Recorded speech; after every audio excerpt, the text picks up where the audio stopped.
they would all go hungry. He wished that Maureen Jackson was still at the shop.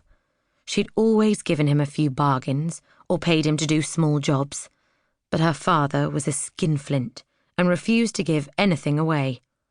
His wife, Violet, just looked down her nose and told enterprising lads to go away. But some of the other residents of Mulberry Lane were kinder. Alice Carter would give him twopence for bringing in her coal and chopping a pile of wood. But Tommy knew it wasn't enough.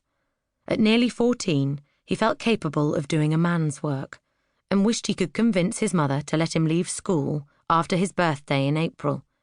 But she wanted him to stay on and take his higher exams.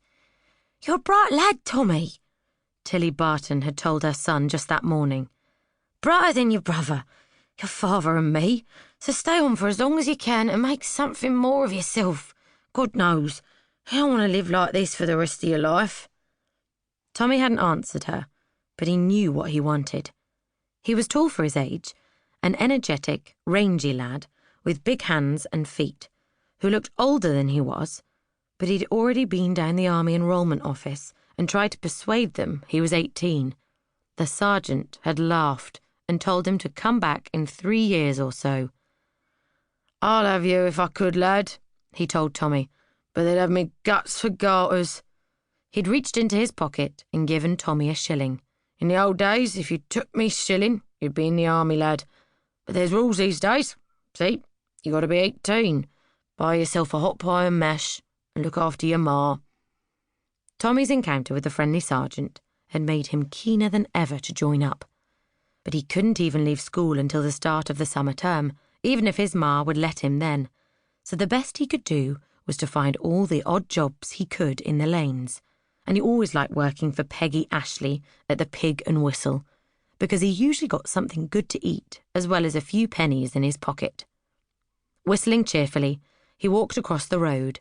The sign was creaking in the wind, its comic pig dancing to the tune of a penny whistle, bringing a smile to his face.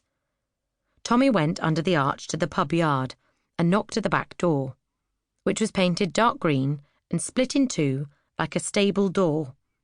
Peggy often had the top open to let in some fresh air as she worked, but today it was shut tight.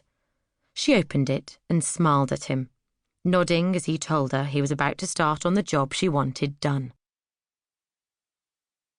"You've made a good job of that gutter," Peggy Ashley said when Tommy had finished a couple of hours later. "Here's your shilling, and I made a fatless sponge with strawberry jam for you to take home. I wish you were a bit older, Tommy. I'd give you a job in the bar serving drinks." "Bet I could do it as good as anyone," Tommy grinned as he pocketed the shilling. "I reckon Ma could know if she wanted." "If your mum wants a little job washing up at lunchtimes, tell her to come and see me. I'll give her 2 bob a session," Peggy said, and smiled as Tommy went off whistling. He was such a willing young man, and whatever he did well. And that guttering had wanted cleaning for ages. Lawrence had talked of having it done for months before he went off to do whatever he was doing for the military.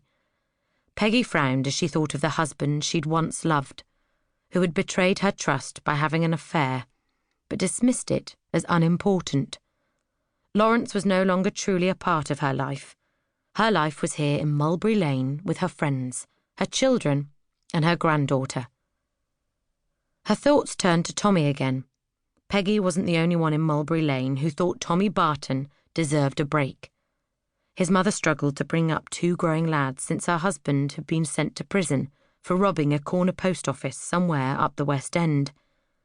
Tilly Barton tried her best, taking on the job of scrubbing out offices down the docks for 2 hours every morning, which meant her sons had to get themselves off to school, often without even a slice of bread and dripping in their stomachs.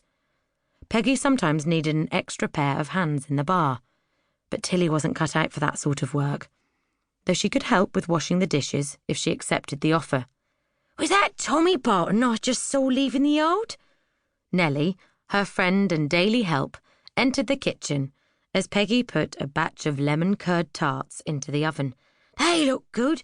Haven't seen any lemon curds for ages." "I was lucky to get this," Peggy said.